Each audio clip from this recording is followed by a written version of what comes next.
A través del contacto telefónico le damos la bienvenida a la doctora Alicia Bárcena, secretaria ejecutiva de la CEPAL, del Consejo Económico para América Latina y el Caribe. Hace pocos días, este organismo, que es parte de la estructura de Naciones Unidas, presentó en Chile unos estudios económicos de cómo ve a América Latina y el Caribe, y en ese sentido daría la impresión que se prevé buenos resultados para América Latina.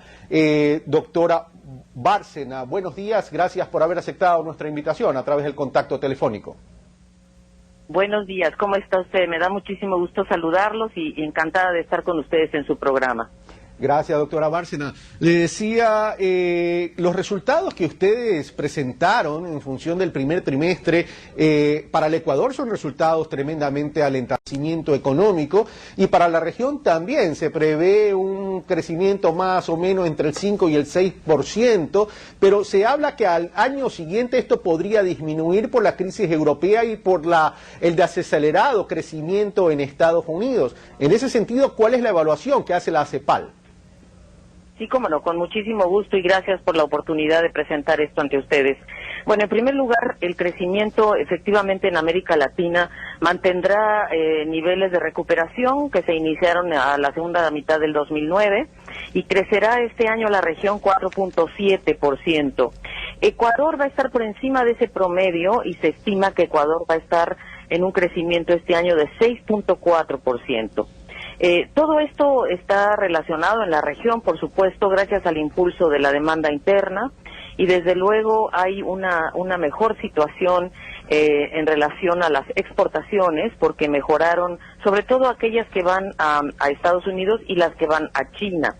No es este mismo panorama de las exportaciones que van a Europa, porque Europa efectivamente está pasando por una muy difícil situación de endeudamiento.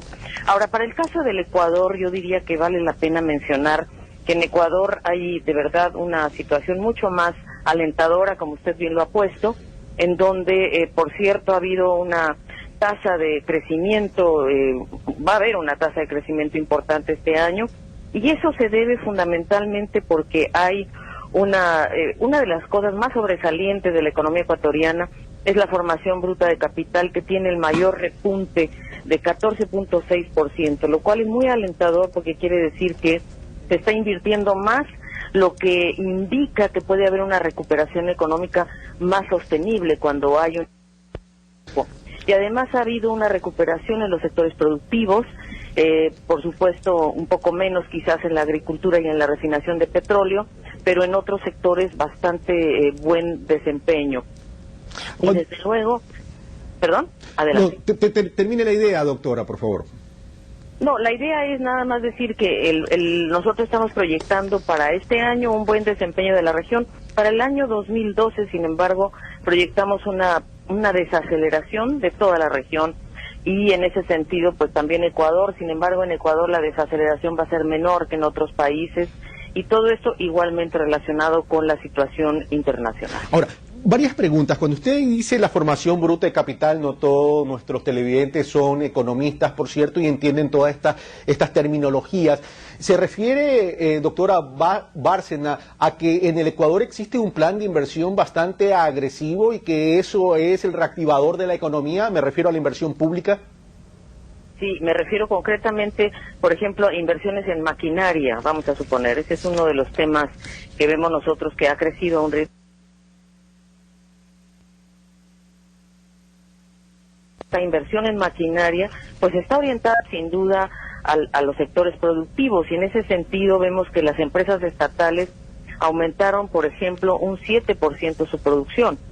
Y en ese sentido vemos que ha habido un aumento en la minería, por ejemplo, que es un área muy importante para Ecuador, y además ha habido un rediseño de contratos con grandes compañías petroleras que operan en el Ecuador, lo cual es interesante porque lo que Ecuador está planteando es que haya un mayor incremento de las ganancias que se queden en el Ecuador, lo cual es un aspecto muy interesante de la actividad, porque esto hace que no se exporten todas las ganancias de productividad, sino que se vayan quedando en el país, y con ello se vayan encadenando otros sectores de la producción. Y en este último punto, doctora, si bien este modelo de contratos con el sector petrolero fue muy criticado en su momento, a la larga dio muy buenos resultados en el país, ¿esto va a permitir incluso replicar este modelo en otros países de la región?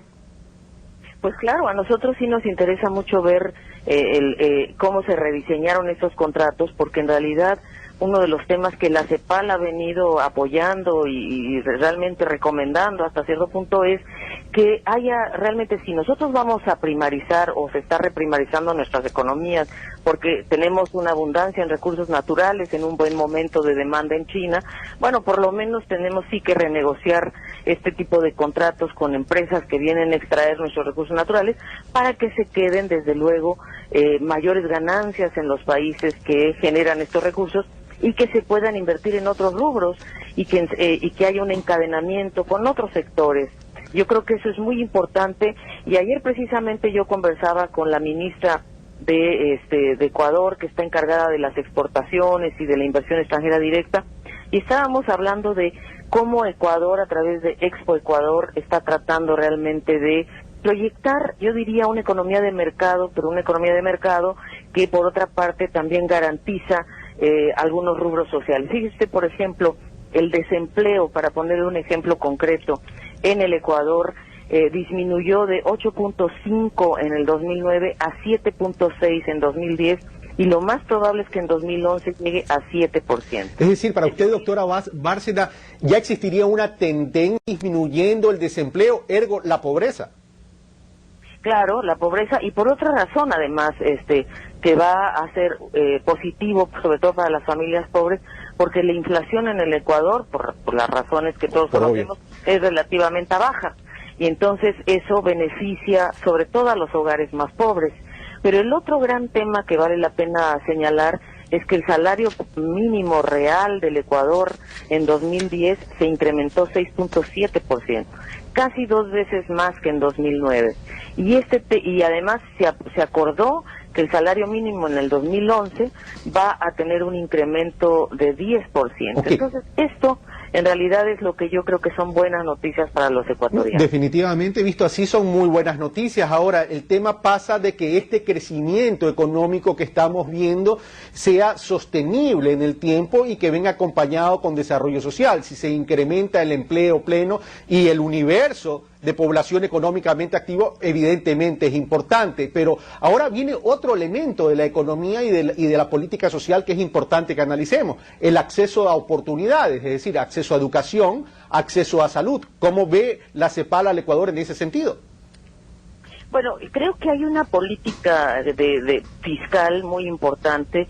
Por un lado, los ingresos del gobierno central crecieron 21%, lo cual es muy importante. De hecho, aumentaron entre 2009 y 2010, en una comparación de un año, aumentaron de 22.3% del PIB a 25.2% del PIB los ingresos del gobierno central.